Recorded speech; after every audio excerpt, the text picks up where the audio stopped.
couple of years ago, I was asleep in bed with my girlfriend, who I had been with for about 2 years at the time. Sometime during the night, I suddenly woke up. Judging by our routine back then, it had to be somewhere between 2 and 4 in the morning, since we usually went to sleep shortly after midnight. What woke me up was screaming coming from somewhere outside, deep within the neighborhood. The best way I can describe it is that it was clearly a woman's scream, but not one of fear or pain. It didn't sound like someone in danger. Instead, it sounded full of rage, almost unhinged. It wasn't a sharp, high-pitched shriek either. It was deep, powerful, and disturbing, like something straight out of a horror movie. At first, it sounded like it was coming from 2 or 3 blocks away, but still close enough to hear clearly. The moment I realized how intense it was, I felt frozen in bed. I could have moved if I wanted to, but instead I stayed completely still, focused on listening. I was trying to understand it, trying to hear panic or desperation, but there was none. It was just this wild, uncontrollable wail. The screaming didn't stop. It only paused for a couple seconds at a time before continuing again. As I lay there listening, I noticed it was getting closer. It wasn't stationary, it was moving through the neighborhood, heading toward my girlfriend's house. The houses there had large backyards with very few fences. And it sounded like whoever, or whatever, was screaming was running straight through them. It also sounded fast. I had a terrible feeling in my gut, and I became convinced that it was going to end up right where we were. By that point, it sounded like it was only a dozen houses away. That's when my girlfriend woke up. She immediately asked if I was awake, clearly shaken. As she whispered to me, I could still hear the screaming growing louder. There was no doubt anymore, it was coming closer. The entire moment felt unreal, like a nightmare where something is chasing you and no matter what you do, you can't escape it. I answered her quietly and briefly because I wanted us to stay silent. Something about the way it was approaching made me feel like being heard would be a mistake. We both lay there awake, not moving, just listening. Within moments, the sound went from being down the street to being right next door. Then, suddenly, the screaming stopped. There was a short pause, but it still felt like whatever it was hadn't stopped moving. I braced myself, expecting the scream to start again, or for someone to suddenly appear at the window. Instead, I heard the sound of footsteps, grass crunching just outside my girlfriend's window. That was exactly why I wanted us to stay quiet. I remember thinking that this was exactly how it would happen. For about 5 or 10 seconds, it felt like something was right there, either standing still or slowly moving past the window. Then, just as suddenly, the screaming started again, now a couple houses away, continuing on at the same pace until it faded into the distance. The relief we felt was overwhelming, but it didn't erase how unsettling the whole thing was. Once it was gone, we finally spoke again, still shaken. I don't even remember if we went back to sleep. From start to finish. The entire incident lasted maybe 5 minutes. To this day, I have no idea what it was or why it happened. I can't explain it. Was it a person? Could a woman really scream like that? I've watched countless videos of animal screams from my area and others, but nothing even comes close. What still haunts me most is how certain I felt that it would end up right next to us, and how it actually did. Within a minute of thinking that, there was only a single wall and a window separating us from it. I've searched for answers, listening to recordings of people and animals screaming, but none of them carry the same strength or terror that sound had. I wish I knew the neighbors better so I could ask if anyone had security cameras. Maybe then I'd have some peace of mind. I've considered theories, pranksters, drugs, anything, but whatever that scream was, it didn't feel playful or mindless. There was intent behind it, and I still don't know what to make of that.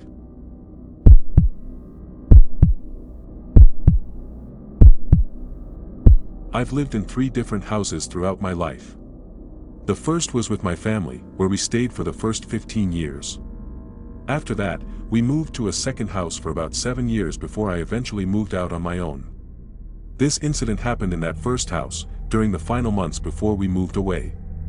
I was 15 years old at the time. My family was never particularly close with the neighbors. Next door lived a man and his 2 sons.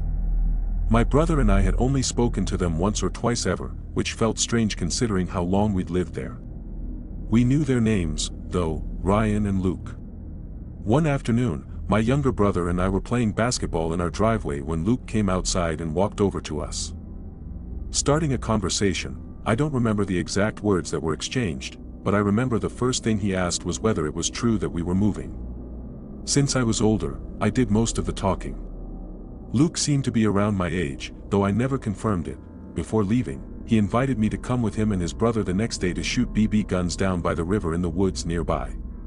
Since it was the weekend and I had nothing else planned, I agreed. At the last second, my little brother asked if he could come too, clearly unsure if he was included. Luke said yes and then walked back home. The next day, about an hour before sunset, Ryan and Luke rang our doorbell. We answered quickly because our parents had no idea we were going anywhere, let alone to shoot BB guns. Walking down the sidewalk with them was uncomfortable. They were dressed in full camouflage and carrying a duffel bag. The seriousness they had about the whole thing spoke on the walk, and my brother and I kept glancing at each other, very social, trying not to laugh, probably explains why we had barely interacted before. Once we reached the woods, Luke dropped the bag on the ground and unzipped it. At the same time, Ryan snapped a thick branch off a tree and threw it aggressively into the river. This time, my brother and I looked at each other without smiling. Luke pulled a couple of guns from the bag and handed them to us. That's when he casually said they weren't BB guns, they were real. Before I could react, Ryan grabbed one from the bag and started firing across the river at trees. The moment I realized this wasn't a joke, I felt a mix of panic and anger. I immediately took the gun from my brother's hands and placed both back into the bag. I told them we weren't comfortable and that we were leaving. Ryan stopped shooting, and both of them stared at us with expressions that looked irritated, almost hostile. As we walked away, one of them yelled a curse at us. I already had a bad feeling about them before, but that confirmed it. I told my brother to stay away from them for the rest of the time we lived there. That night at dinner, we told our parents that the boys next door were really strange, but we left out the part about the guns. That night, I woke up to cold air blowing across my face. My bedroom window was wide open. As I leaned up, something hard pressed against the back of my head, and I heard someone whisper. "Shoo!" I didn't scream. I didn't jump. I stayed completely still. Somehow, I understood exactly what was happening. I recognized Luke's voice whispering behind me. He told me that if I ever told anyone, especially his dad, about the guns or the trip to the woods, he would come back and kill me and my entire family. I quietly said okay, my voice shaking. He shoved my head forward with the gun and climbed back out through the window. For months after that, I would regularly see either Luke or Ryan standing at a specific window of their house, staring toward either my room or my brother's. As our moving date got closer, their behavior became worse. One night, about a week before we moved, a rock hit my window around 1 in the morning. When I opened the window, I saw Luke aiming a pistol up at it. Thinking I was about to die, I dropped to the floor, only to hear both of them laughing. One of them yelled an insult at me. That same week, there were 2 more incidents where they harassed either me or my brother. Looking back, I can't think of a better time for us to have moved away. Neither my brother nor I ever told anyone about the threats or what those boys did. All I know is that they were dangerous, and we were lucky to get out when we did. As I'm writing this, everything I described happened just 2 weeks ago.